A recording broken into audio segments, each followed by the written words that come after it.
This program contains candid discussion of gender identity and may include adult topics and language. Listener discretion is advised. This episode of Trans Chat is being brought to you by True Voice Lessons, LLC. Offering the finest in online voice and music instruction, True Voice has what you're looking for. Transgender voice training, singing, guitar, piano, and much, much more. Let our highly qualified staff of instructors help you achieve your goals. TrueVoiceLessons.com. Unlock your true voice today. Trans Chat with Christiana.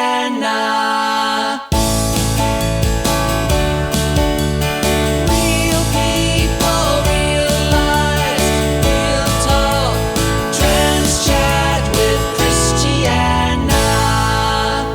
Hi, and welcome to Trans Chat. Real people, real lives, real talk. I'm your host, Christiana Brecky. Namaste, Arsunen Kelia Dhanyavad. On today's episode, I have a chat with my good friend Katie Sun. We'll talk a bit about her journey and how voice feminization in particular has played a major role in her transition.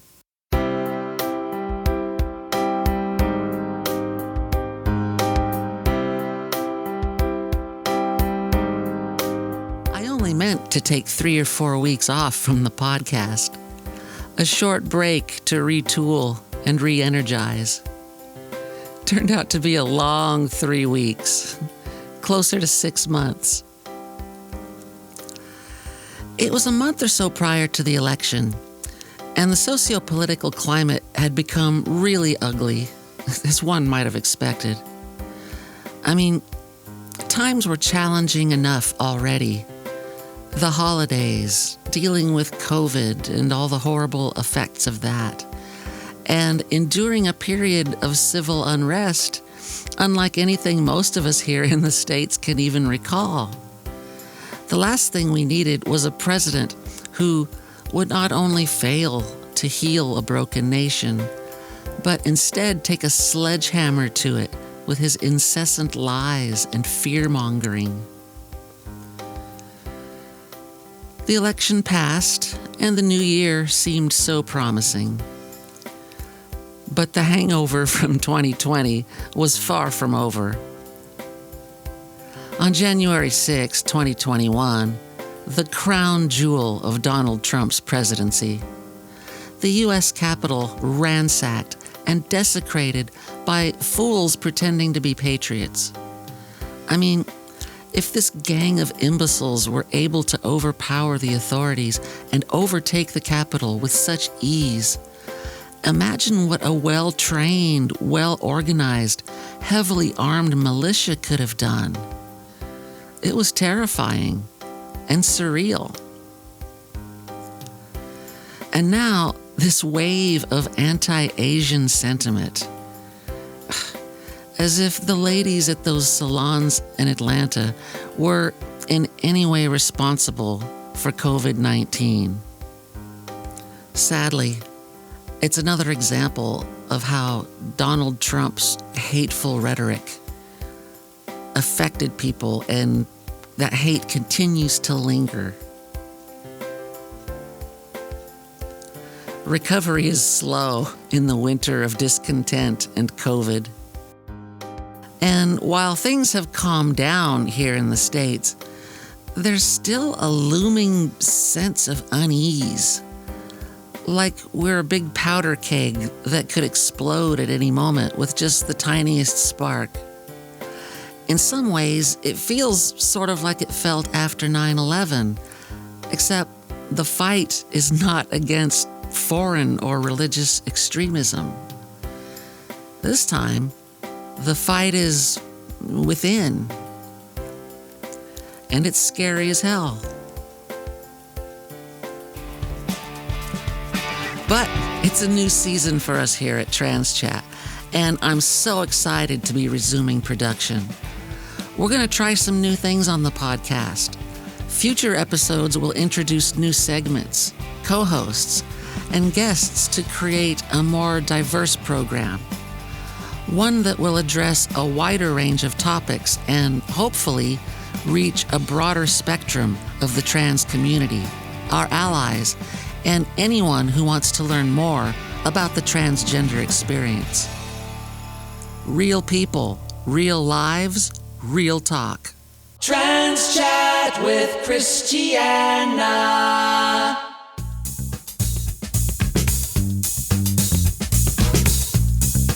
On today's interview segment, my good friend, Katie Sun. The only thing I wanted to do was be me and be able to pass and not be misgendered. It didn't matter to me who I sounded like. I know some instructors will say, well, who would you like to sound like? What do you think is there? Probably we can try to, if you can imitate that voice, And I never really had anyone. I was just thinking, well, I just want to be me as long as I sound female. Mm-hmm. And I didn't want to sound falsetto like Mrs. Doubtfire or any of those some of those atrocious movies that really put down transgender people. I didn't want to sound like that because that sounds very phony, and anybody would know that. They could tell that, oh, that's a male talking falsetto. Yeah. I didn't have expectations other than what can I do to be more me? I'm already here, and the voice is just kind of like a transition, part of the process, along with facial feminization or breast augmentation or GCS, whatever, GCS, something like that. And I think that should be included in the WPATH standards of care. Voice feminization, feminine facial surgery should be one, breast augmentation, that's the whole package. We've heard of the whole home coverage. I think part of that standards of care should be the whole package. You can't just take me, but I look like Arnold Schwarzenegger with breasts. I mean, that just doesn't pass. That to me, that wouldn't do it. So yes, I would say voice is a very important feature, especially when you don't see somebody in public. Even when you do see the visual cues of somebody who may look like a different gender, the voice backs it up. If I looked female, but I sounded like, yo, dude, would it be? If I sounded like that, they're going, wait a minute, there's a conflict here in the rules here. So most people will play it on the safe side and say, sir. They won't, they'll not think, well, wait a minute, that might be a female, but they have breasts. Maybe, I'm not sure. They won't do that. They'll just assume that you're a male, even without even checking with you. Yeah. They'll just do that. And it's up to us as good transition people, or me, I would say well, no, I'm sorry, it's not sir, it's ma'am. And most people, younger generation, most people are a little more enlightened. So, I'm sorry, I didn't mean to. But the older folks, especially family members, are like, it's like a boundary they don't hear. They just step over it and keep stepping, like that. I'm going, oh, I can pick my enemies and friends, but I can't pick my family, damn it. When can I trade these people in? I want the newer model, the more enlightened generation, that type of thing. I'm sorry, I didn't mean to get sidetracked, because No, not at all. I'm a chatty Cathy when it comes to talking about myself, because I have such an overinflated ego. That's why you're here, because I like a chatty Catty. Oh my gosh. Okay. All right. As you started into voice feminization, and you started hearing like the exercises, and how was the progression for you? Was it like, oh gosh, this is really going to be difficult, or was it like, oh, okay, this is how comfortable or uncomfortable was the process? Okay. Well, I'll start with how I felt, what was going on. At first, it's a little uncomfortable because anything new is uncomfortable. You're exercising muscles you never knew you had. Yeah. You're discovering them for the first time, maybe. You're learning about dynamics you didn't know that were involved with voice feminization. There's so many things to kind of think about. I think we talked about this earlier, that it's something to wrap my head around, that I need to be Katie. This is me. And no matter how much, I am always Katie, and I'm never off Katie. This is me 24/7. So voice feminization at the beginning was a little challenging, because I'm trying to reach the higher level, the tone, and not just the tone, but I think the word is called timbre. I know I'm mispronouncing that, and I have no idea. All I know is I want my voice to flow like a female. When I listen to other females, and that was so helpful, listening to other females at the beginning of my voice feminization was, well, let me listen to a lot of other females. How do they speak? What are the types of words they use? They use different words to describe the same things male do, but they use different adjectives, and they're more expressive. They're more trying to get more support when you communicate with somebody. It's like they're looking for validation, saying, "Oh, like, don't you?" So the ends of sentences sound like a question.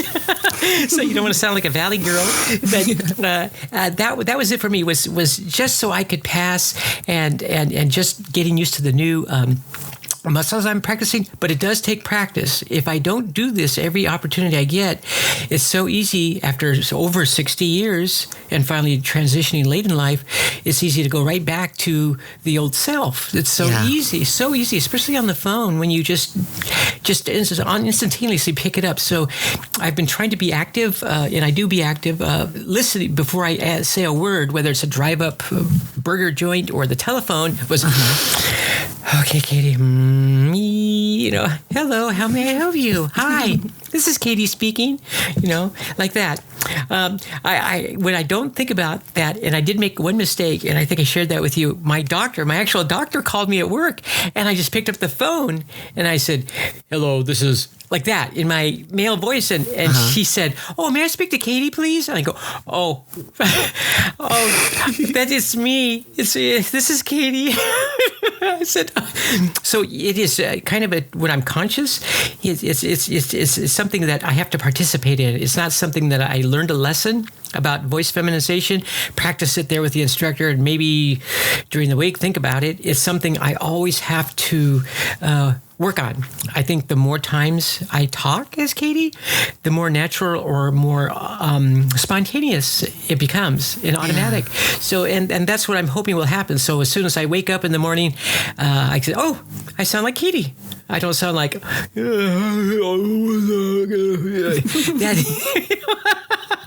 Wait a minute. I don't even say that. I don't know why. I just kind of like, I got to go to work. That's what I usually say. And I say, I can't wait till I retire, So I'm sorry, Christy. I keep going way off. Look at this. No, you're not going anywhere. You're going exactly where I want you to go. Oh, okay, all right. Don't ask me to name, all the amendments. I'll never remember the past two. I hope there isn't a test on this afterwards, because I'm terrible at tests. Tests, oh my gosh, tests. Yeah, I heard that said, that was on one of the Facebook things where the hormones that I take, the estradiol or the blockers, they were called antibiotics. I like that. So, and instead of antibiotics, antibiotics. Yeah, antibiotics. Antibiotics. So, they call it something else. I'm going to jot that down. It was also called something else too, but I don't know if I could say it here. Oh, wait a minute. This is a podcast. You can say pretty much what you want. Sure, you can. Yeah. They call them, what do you call it? Titty Skittles. I've heard that too. I've heard that one. Oh, you heard that too? Okay. So I'm not an originator, thank goodness. Okay, yeah, that's that's like why the chicken crossed the road. Yeah, why? Yeah. So okay, good. I didn't invent that, so I won't take credit for it. But when I heard it, I was laughing. And sometimes, like the pictures you post on your Facebook, Christy, it's so funny. I'm drinking something and it comes right out my nose. It's all over the place. I'm like, oh God, another nose out the coffee moment with Christy.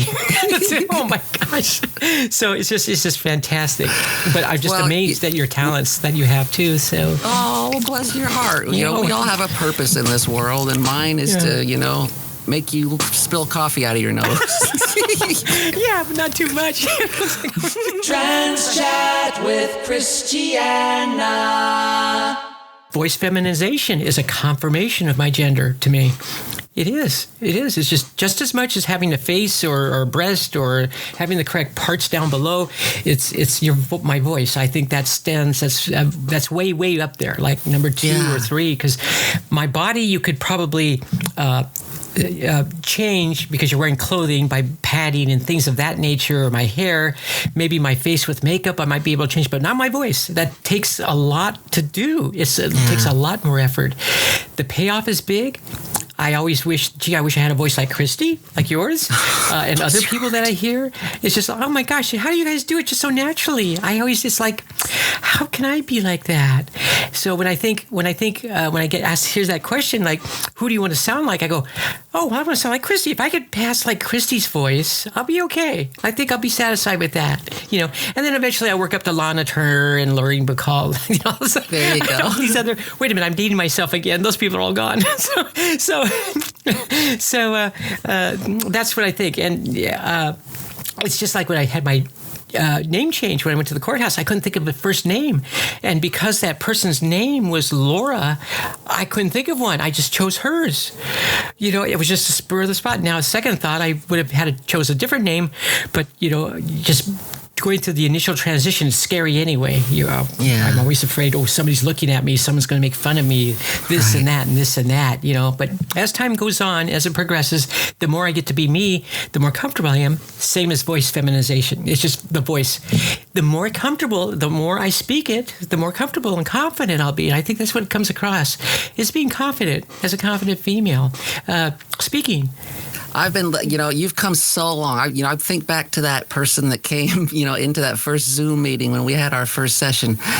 You have come so far. I wish we had like comparison. I wish we had like, before and after kind of comparisons that we could make there, because you really have come a long, long way. You sound you sound lovely. Oh, well, thank you. But it's thanks to your wisdom and many other people at True Voice and other places that really help me. What helps me, too, is with people who are really supportive in my transition. They'll throw me some key things like raise your voice or stretch it out. Yeah. And unfortunately, it's not family because they've heard me before.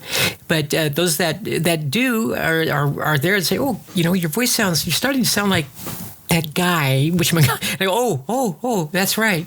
So it is constantly something in my head. I've got to keep my head wrapped around. And right now it has to be a conscious choice to do that and to want to do that. And yes, I do. It feels satisfying, especially I think it's the affirmations I get later when someone says, well, thank you, ma'am, or miss, or whatever, or they'll say, ma'am, if my back is toward them, and I go, oh, thank you. And I do acknowledge that. When I get those positive strokes, I'm very vigilant about, thank you very much. Hi, hi, how are you? What can I do for you? I'll go that extra step in customer service, when they appreciate me like that. They may not know it and they're not aware of it, but I am. I am. Yeah. And that's who matters the most to me is me, So, and I'm my worst critic too. I'm my worst critic too. Aren't we all? And I beat myself up every time, So, but no, when I hear a voice such as yours, the first time we met on a Zoom, I go, wow, is that really a transgender person? That's a woman, just by the voice and the way you presented yourself. And I noticed that and I go, wow. So these are things that maybe unknown to you or others that I see. These are attributes and characteristics that I'll imitate and try to take on, because we all start somewhere. I mean, children learn how to walk by watching others, and they learn how to speak by hearing others. And I think this would be the same here with voice. That's no different. We're just kind of reliving a little slight childhood, and with hormones, that's puberty all over again, which I don't know if it's much fun, because I'm crying all the time, watching movies and going, oh no, yes, it's something like that. So this journey won't end, and it's going to be continuing, and people like us who are afraid and older generational, and we may have a baritone voice, and we don't want to go into an office because we're embarrassed, because that means we may have to dress as a female, and we might be afraid to be read or made fun of. But it's really the stuff that goes on between our ears that stop us and hesitate us. So being on Zoom is helpful, because heck, the instructors of True Voice, I don't know them really personally. I mean, I don't go out for coffee in person, or do things like that. They don't live down the street from me. They don't work in the same office building as me. So I feel very comfortable saying, okay, this is very professional, which I really admire. But because of my personality, I'm so informal and I'm so talkative that I just like to talk informally. And that's what's really helped in my voice transition, was really talking informally and not just only doing the exercises, because that's how people speak. They speak in a conversation. They use words. And I mean, I've never met anybody who I talked to. I said, oh, wait a minute. I never, did that. Talking informally, because that's a good way to check, because other people can hear me. And by the positive affirmations or body language I get from them, I see, oh, I'm working well. My voice is working well. I'm Katie. And then when it doesn't, I can see the expression on their face is like, wait a minute. With their brows tighten up and they look at you a little more seriously, or they change the subject. So yes, that's kind of a nonverbal cue of how successful or unsuccessful I might be at speaking, and also too, paying them money helps. The motivation. No, I'm just joking. I'll pay you money if you say I sound like female. I'm a female. No, that doesn't work. I'd be broke all the time. But I haven't won the lottery yet. So. Me neither. Gosh darn it. Doggone it. It's one of those, my number's going up. But I think I won the lottery as in I'm going through my transition. I get to be who I am. Finally, after all these years, this is a real treat. This is something I've, not just with the voice itself, but the types of words I use and the expressiveness I use and the body language that go with those words.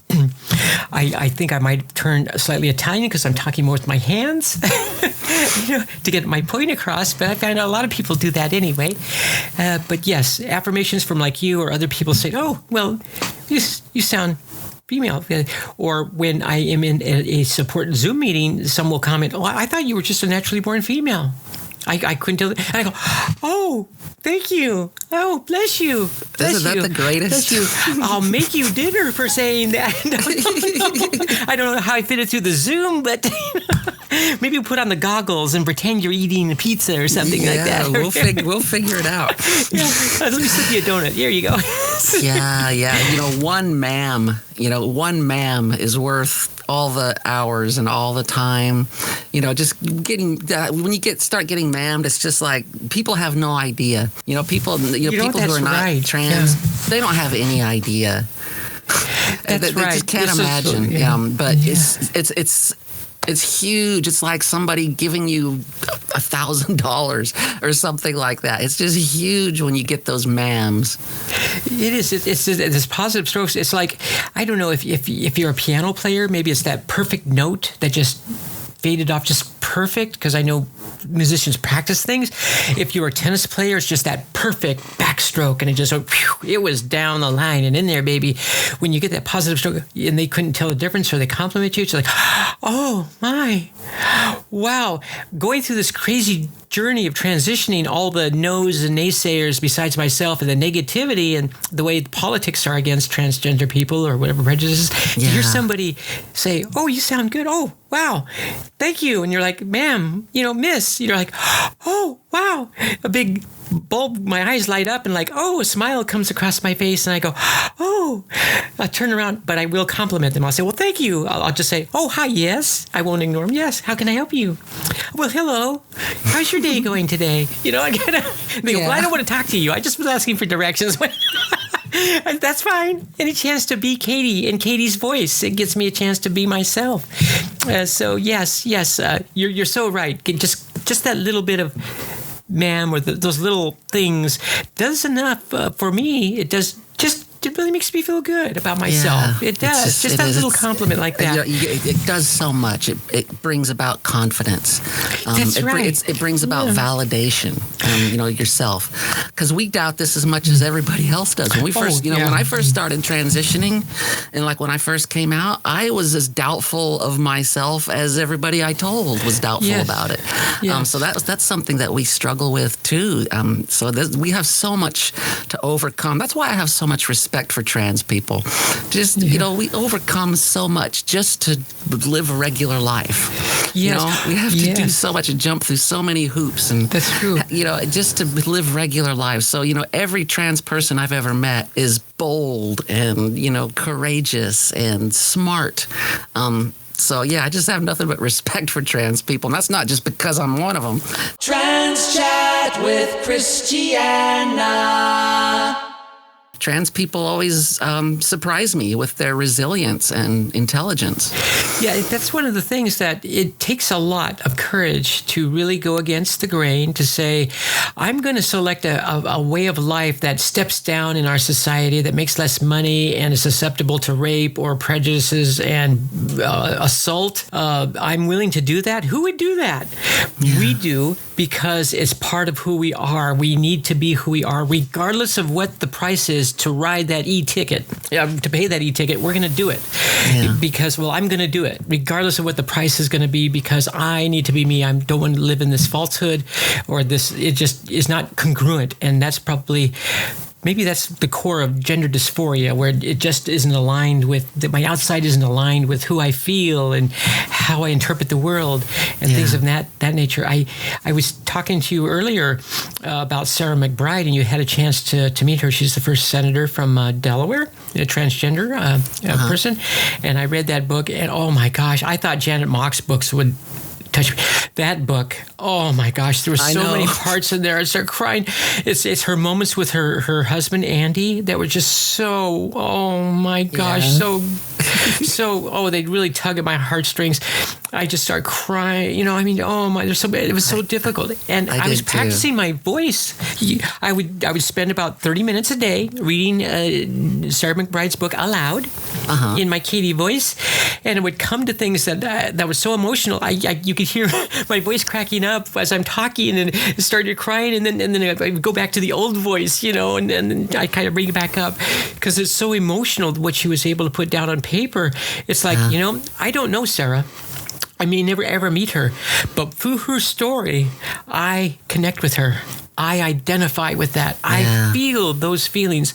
As she said in her book, when I go hear a speaker speak and I get a chance to meet them, I'll say, I like what you really said. It really resonated with me. And they'll say, oh, great, thanks. What was it I said? And you go, I don't remember the details, but I remember how I felt. I remember how I felt, and I feel that feeling. I like that feeling. I want to have more of that feeling. I want to have more of those times, like that perfect backstroke or that perfect concerto or that perfect note. I want to have more of that. So when I get the positive strokes of someone saying, thank you, ma'am, or hello, miss, or I couldn't, I thought you were a naturally born woman. It's like, oh, thank you so much. That positive strokes help so much. So it's how I feel. I don't remember the details or the situation as Sarah McBride said, but I remember how I felt. I remember how I felt. And it's good. It's also, too, if I didn't feel good, if I felt bad, I would also remember that, because it's the feelings that I'll remember, not what was said or the details. So it's how I feel that really resonates, and that's what I connected with in that book. I cried, seriously bawled 3 times at least through that book, and just at different places, at different, scenarios, things that she was going through, and her and Andy and everything. It was incredible. Just incredible. I could see why her fight is so strong, and where Janet Mock, and she did mention Janet Mock in her book, Janet Mock was saying in her own book was, well, I don't want people to know me. I don't want them really to know I'm transgender right off the bat, because then they'll look through eyes of that person's transgender all the time when they talk to me or talk about me. So she says, I'm Janet. She doesn't say anything about transgender unless she's willing to give that information.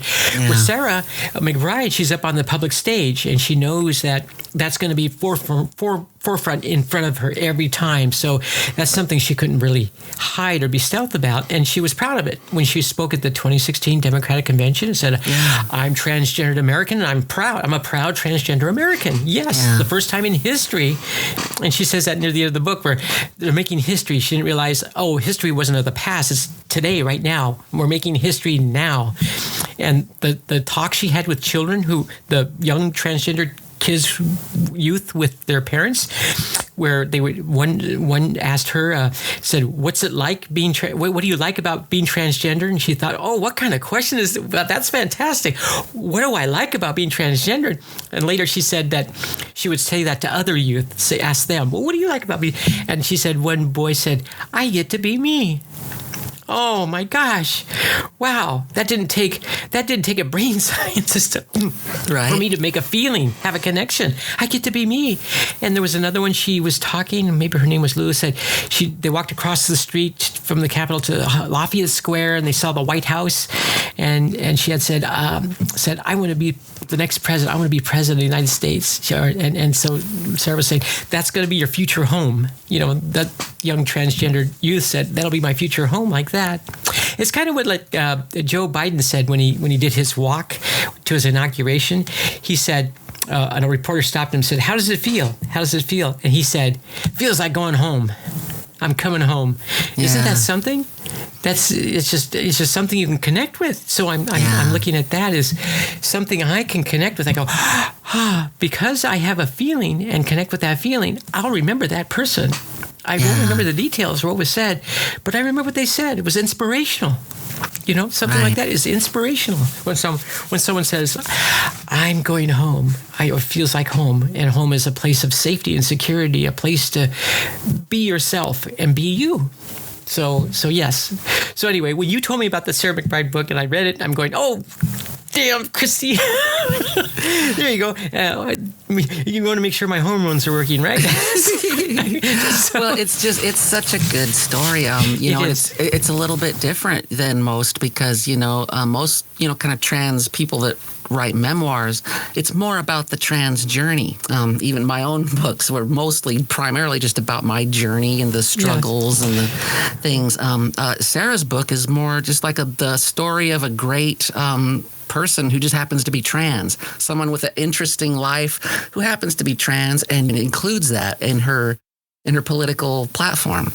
That's true. And that's true with Janet Mock, because both of them didn't spend a lot of time on their actual procedures of the surgeries. They talked about their lives growing up, how they interacted with others, and how they were both concerned about what their family would think and things of that nature. Yeah. Janet being from one side of the spectrum, being in poverty or having to solicit to make money, and being a Hawaiian, African American, the prejudices that go with that, moving from Hawaii to Oakland and things like that.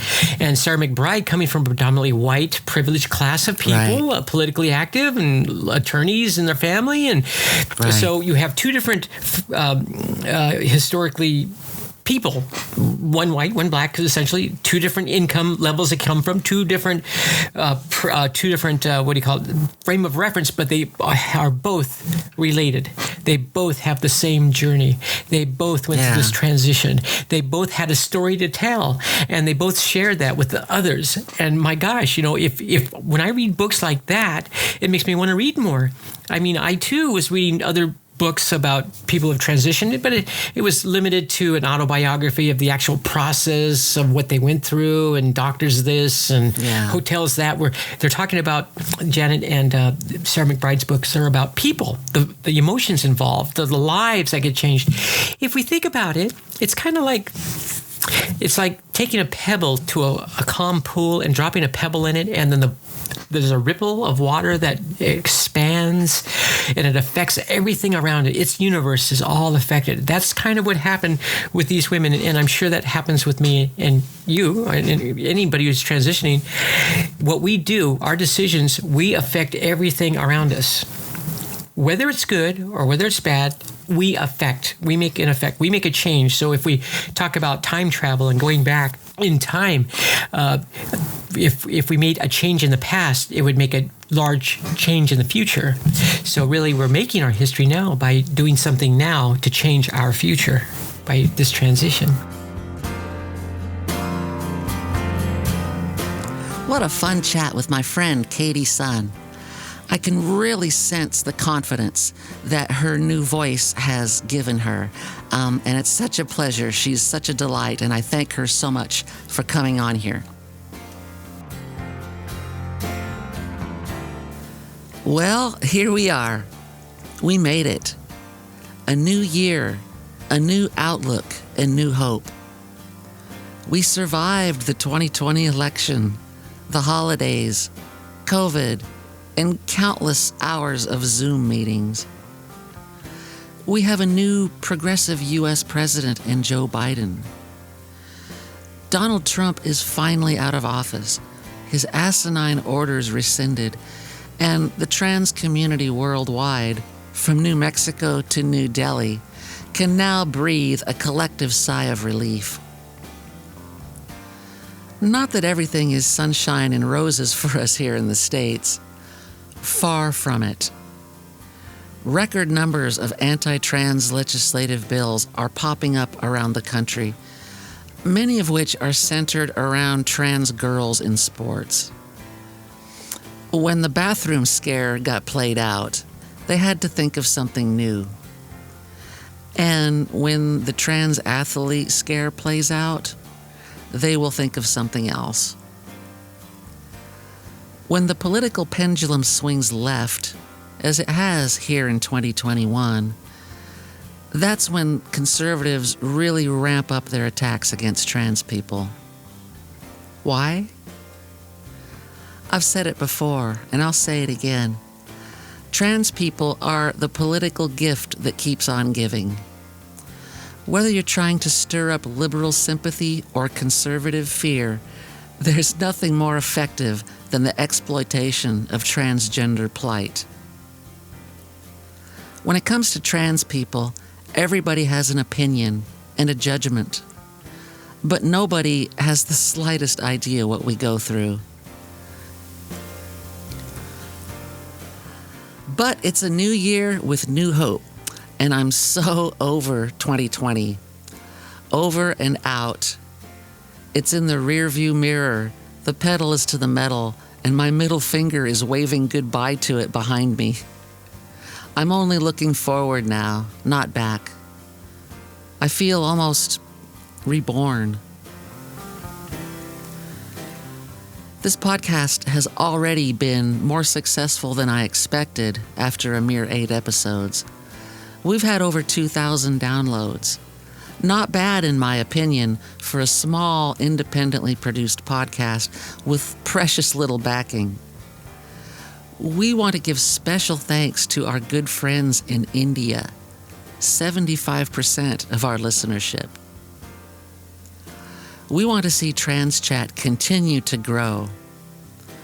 And you can help us do that. Visit our Trans Chat Patreon page and consider becoming a supporter of the podcast. Your monthly gift, big or small, will help us get Trans Chat into as many ears as possible to be a source of encouragement and information to the greater trans community and our allies. Your monthly gift will also give you access to commercial-free episodes, exclusive bonus material, and merchandise.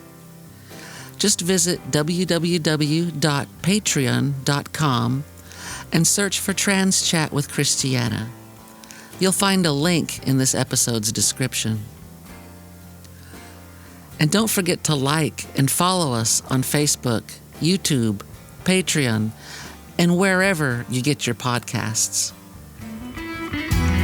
As always, I thank you for listening and supporting the trans community. A big shout out to our friends and listeners abroad, and an ultimate shout out to our Trans Chat ultimate supporter, Marcy Sandals. I'm Christiana, and this is Trans Chat, brought to you in part by True Voice Lessons, LLC. Take care, be you, be safe, and be proud.